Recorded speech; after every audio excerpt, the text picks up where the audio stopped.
My name is Mark Shunock. I play Lonny in Rock of Ages in Las Vegas. I've been with the Vegas company now since we started rehearsal in November, and we're still rocking and rolling. We're having a good time. For me, Lonny is that guy at your local bar that is always there to lend a helping hand.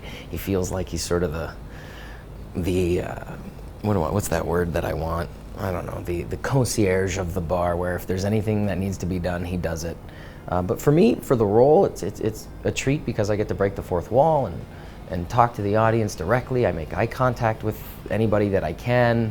I try to make them feel as uncomfortable as possible, and just sort of keep the journey moving. I really, drive the show. I feel like I got a fun job to do, and it's different every night. And that's really cool for me. Just knowing that every night's different. I don't have to feel like I have to get myself psyched up. Just go out there and do it, and whatever they throw at me, we take it and we run with it. I have studied improv. I didn't come from a background improv per se, but it's something that, everybody who does comedy or wants to do comedy, you have to do it. And so, I studied at Groundlings in Los Angeles. I'm from Canada originally, so Second City early, a long, long time ago when I was, in my teens. But Lonny's great. Like, it's just such a great role to play because, like you said, it's free. I don't feel like I'm stuck in a rut with, doing Mercutio every night. It's just something really cool about the cast that I get to share the stage with every night, and the book is so much fun. Like, the jokes are great, and I do have moments throughout the piece where I can bring Mark to it a little bit, so it's fun. Rock of Ages has always been on my radar. I was doing other things at other times when I couldn't do the show, and I knew that there would eventually be a Vegas sit-down, and they held true to their word. They said to me a while ago that when we do a Vegas sit-down, we're going to call you, and they did. It took a while to get the show here, but they were true to their word, and they called, and I jumped at it. I love the show, and I love Las Vegas. I'm not cute enough to play Drew. We leave that for Justin. He's a handsome fella, and but Lonny's the part for me. It's a fit. It's my wife doesn't think that I'm acting up there, so it's kind of cool. I think for us, the audience plays such a big part of what we do. There are nights when we could have absolutely no response whatsoever. It's rare. That's very rare. And there are nights where it's just crazy to the point where they won't shut up. And for the first time in over 200 performances a couple weeks ago, it got to the point where it threw me off completely, and I just went up. And God bless Troy Burgess, who plays Dennis. He had my back like he does every night. I made up lyrics to a song that everybody knows the lyrics to, and I think they enjoyed that even more because they knew that I was thrown completely. And but for me, that's one of the things that I look forward to. Like I was saying earlier, I love when an audience member will chirp at me or get at me, because I'll just call them out right away and try to stick them in their place in a nice way so that it's still part of what we're trying to accomplish. I have a lot of favorite moments. Some of them are when I do have that little freedom to go off a little bit and really talk to somebody. I think for me, my favorite moment is the last line of my monologue, where I say, there's a perfect example when you come on the Sunset Strip with certain dreams in mind and you leave with some other dreams, but it's okay.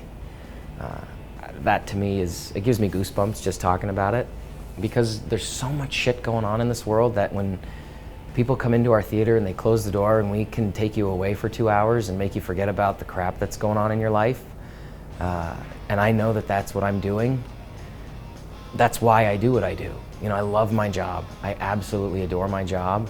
And to help people forget about the BS, and to do it with 20 people, 20 actors who are unreal, and we all have that same drive and passion, and it's goofy, but at the heart of it, it's really sincere. It's about people chasing their dreams and trying to figure out what they want to do with life, and the fact that I can help people forget about their crap for 2 hours, that's what it's about for me. And if we can do it and make people laugh with some kick-ass music, come on. I don't want you to sit through 3 hours of Shakespeare. I want you to sit through 2 hours of kick-ass 80s rock and roll and forget about your crap and have a great time. We've been a part of shows that have run a long, long time.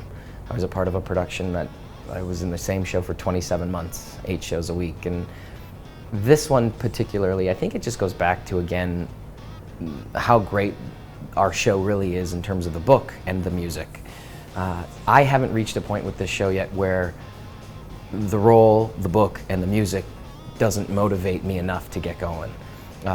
It's tricky for Lonny and my character because I come out of the gate with so much energy right off the top, and we set a level incredibly high right away with energy. Coffee helps me. I guess I've gotten to that point in my life where I have to drink coffee a little bit, more so on Saturdays with those 2 shows.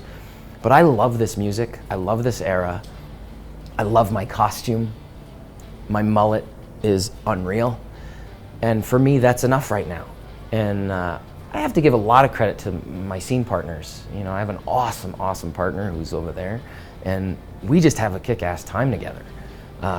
It's different every night, like I said before. And so I haven't gotten to the point where it's like, I'm doing the same lines again, I'm doing the same song again, because it is so new and different every night with the audience. The audience is really like our 20th cast member. They change what we do every night.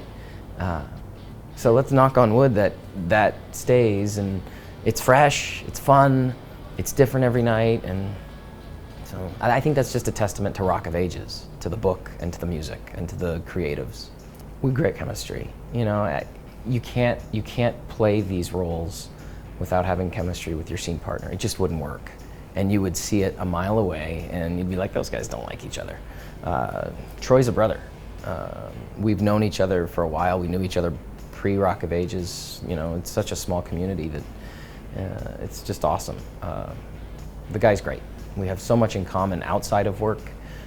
He'll call me out on my bullshit, I'll call him out on his bullshit, but we have a lot of fun together. You know, especially, again, like I said, outside of Rock of Ages, Vegas is such a great place to be. We have our little routines that we have with our wives, or we escape and take a little day trip. We'll go on a boat on Lake Mead.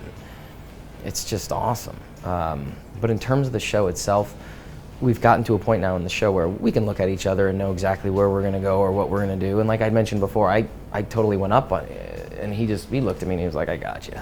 You know, it's just a great thing. It's a great thing to have that with a scene partner and a friend that, you know, there's such a great trust there that when you do get out on the stage, it is about the trust more so than it is about the chemistry. It's like, I got you.